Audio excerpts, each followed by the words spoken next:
Assalamualaikum warahmatullahi wabarakatuh. Kami dari kelompok 3 ingin memaparkan hasil diskusi kami. Perkenalkan, nama saya Salimah Diana, NPM 211201180. Perkenalkan, nama saya Vegita Marani dengan NPM 21120111144. Perkenalkan, nama saya Delia Putri Prameswari dengan NPM 212111420. Perkenalkan, nama saya Regita Surya Prameswari dengan NPM 21120111155. Izin perkenalkan diri, nama saya Tiana dengan NPM 2112011119. Teman-teman izin ya, aku pengen bahas soal nomor 1 nih. Jadi soalnya itu kan jelaskan bentuk hukum perusahaan, pembiayaan dan kepemilikannya sebagaimana bidang usahanya sebagaimana diatur dalam Permenkeu nomor 84 tahun 2006. Nah, menurut aku tuh jawabannya bentuk hukumnya itu perseroan terbatas dan koperasi. Dan untuk kepemilikan bidang usahanya itu diatur di dalam Permenkeu nomor 484 tahun 2006. Itu terdapat di pasal 14 yang menjelaskan bahwa badan usaha asing kepemilikannya ditetapkan setinggi-tingginya sekitar 85% dari modal disetor gitu. Lanjut nomor 2. Oke, izin menjawab ya, aku mau jawab nomor 2 ya. Sini kan pertanyaannya jelaskan bidang usaha perusahaan pembiayaan berdasarkan POJK nomor 35 tahun 2018 dan hubungkan atau persamakan dengan bidang usaha Permenkeu nomor 84 tahun 2006.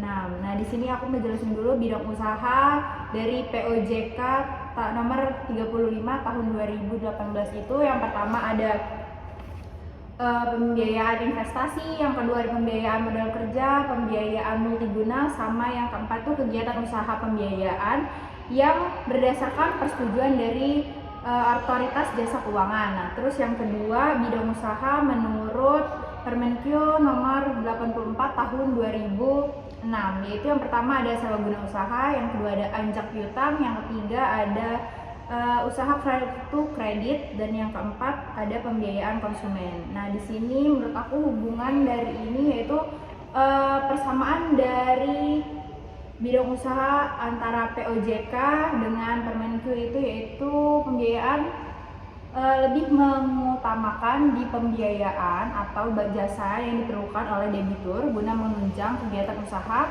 dari sebuah usaha yang dimiliki. Namun pada penerapannya kedua bidang usaha tersebut memiliki perbedaan dalam pengawasan kegiatannya, yang mana pada bidang usaha berdasarkan POJK itu di bawah lembaga otoritas jasa keuangan, sedangkan bidang usaha yang Permenkeu itu di bawah lembaga keuangan negara. Terima kasih. Baik, di sini saya akan menjawab nomor 3. Soal itu jelaskan mengenai lessor, lese, barang modal, hak opsi dan nilai sisa. Jadi menurut aku lessor itu adalah perusahaan pembiayaan, yaitu pihak leasing itu sendiri sebagai pemilik modal. Nah, yang nantinya akan memberikan modal alat atau membeli suatu barang. Kalau lese sendiri itu penyewa guna usaha, yaitu perusahaan atau perorangan yang menggunakan barang modal dengan pembiayaan dari perusahaan pembiayaan atau lessor tadi.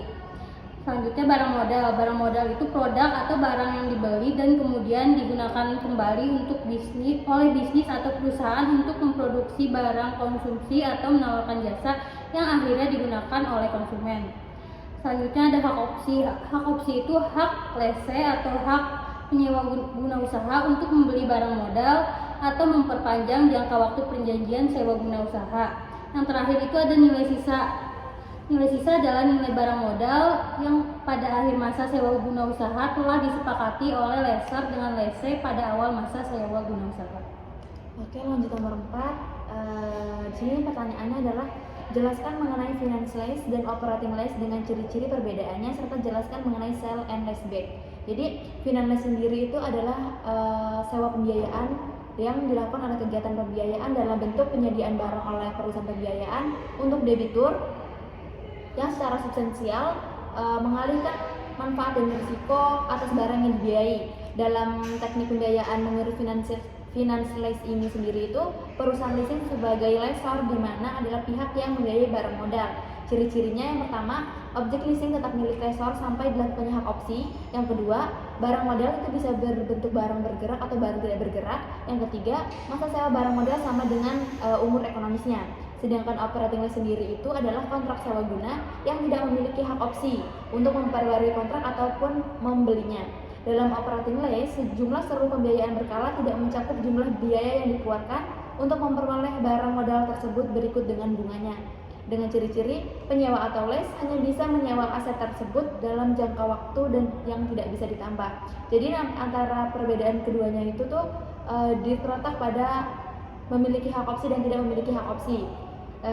Yang selanjutnya itu ada sell and leaseback, di mana transaksi jenis ini itu pada prinsipnya pihak lese sengaja menjual barang modalnya kepada lesor untuk kemudian dilakukan kontrak sewa guna usaha atas barang tersebut. Oke, kemudian saya akan melanjutkan menjawab soal yang nomor 5. Soalnya, jelaskan mengenai pengaturan Mahkamah Konstitusi terkait permasalahan non-prestasi yang berakibat adanya penarikan atas barang dari debitur atau lese.